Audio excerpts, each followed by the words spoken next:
Baiklah, Assalamualaikum warahmatullahi wabarakatuh. Perkenalkan, saya Hana Humaira dengan NIM channel 24018. Di sini saya akan menjelaskan hukum perjanjian, MOU, dan e-kontrak yang diampu oleh Bapak Dr. Wirmi Eka Putra, SE, MSI. Dan ini penjelasannya. Yang pertama, pengertian hukum perjanjian. Hukum perjanjian merupakan bagian dari hukum perdata yang mengatur hubungan hukum antara dua pihak atau lebih yang lahir karena adanya kesepakatan untuk menimbulkan akibat. Hukum perjanjian tidak hanya dipahami sebagai janji biasa, tetapi sebagai suatu perbuatan hukum yang menciptakan hak dan kewajiban yang dapat dituntut secara hukum apabila tidak dilaksanakan. Dalam KUHP Perdata khusus pasal 1313, perjanjian diartikan sebagai perbuatan dengan mana satu orang atau lebih mengikatkan dirinya terhadap satu orang lain atau lebih. Artinya, setiap kesepakatan yang memenuhi syarat hukum akan mengikat para pihak sebagaimana undang-undang.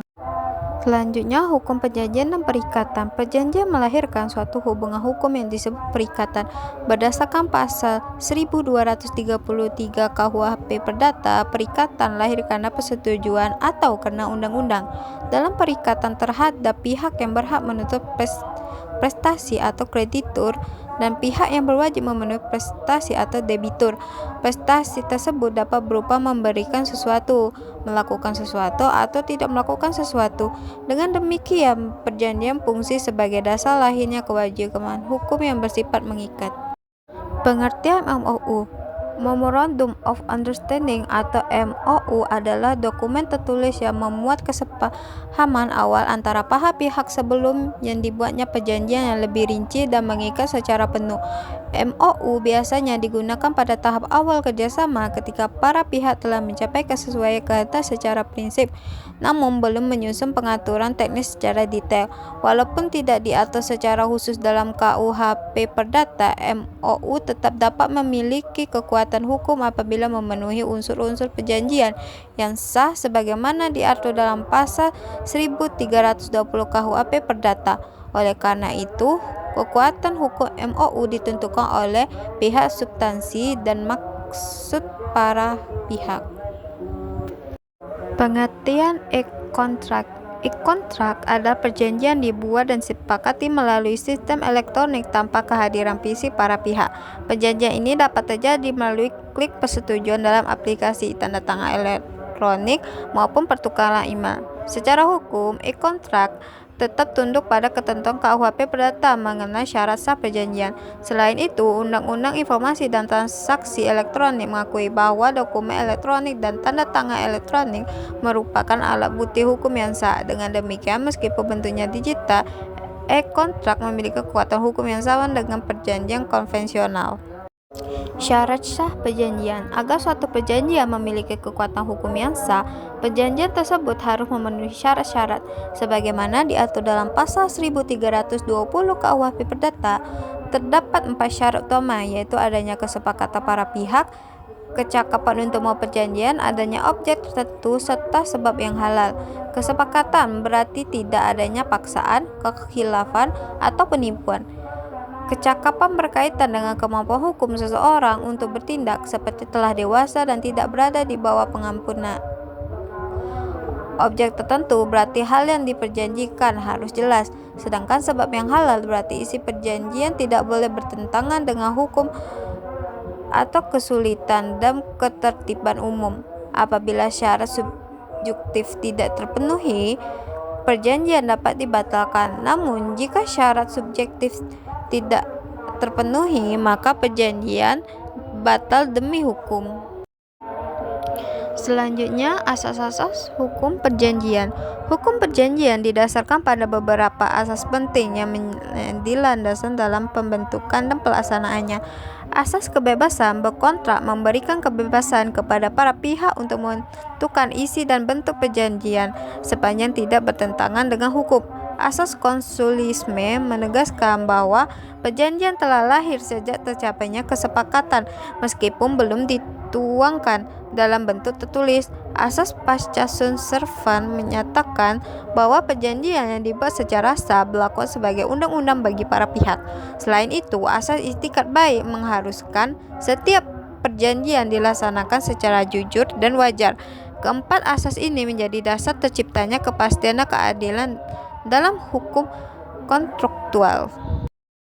Selanjutnya ada uang prestasi dalam perjanjian. Dalam praktiknya, tidak semua perjanjian berjalan sesuai dengan yang telah disepakati. Apabila salah satu pihak tidak melaksanakan kewajibannya sebagai yang diperjanjikan, maka terjadilah uang prestasi. Uang prestasi dapat berupa tidak melaksanakan prestasi sama sekali, terlambat melaksanakan, atau melaksanakan tetapi tidak sesuai dengan isi perjanjian. Pihak yang diragukan berhak menuntut pemenuhan perjanjian, meminta ganti rugi, atau bahkan membatalkan perjanjian melalui mekanisme hukum.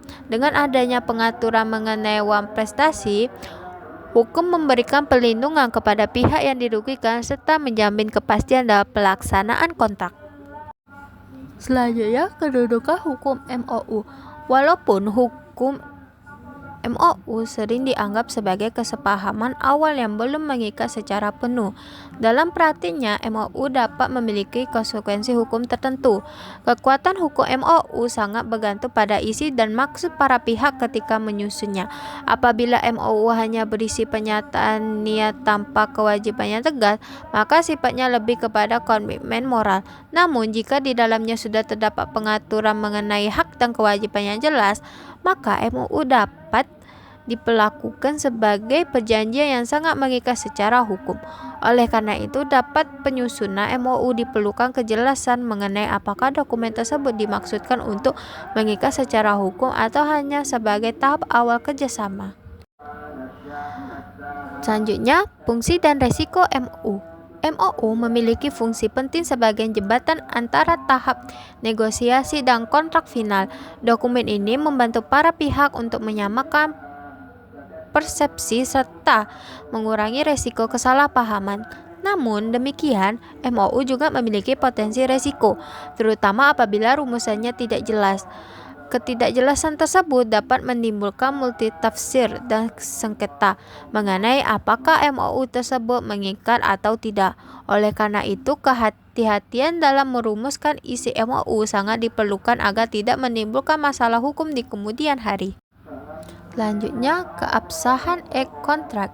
E-kontrak diakui keabsahannya dalam sistem hukum Indonesia melalui Undang-Undang Informasi dan Transaksi Elektronik. Undang-undang tersebut menyatakan bahwa dokumen elektronik dan tanda tangan elektronik merupakan alat bukti hukum yang sah. Dengan demikian, meskipun perjanjian dibuat melalui media digital tanpa tanda tangan fisik, selama memenuhi syarat sah perjanjian sebagaimana diatur dalam pasal 1320 KUHP Perdata, maka perjanjian tersebut tetap mengikat para pihak.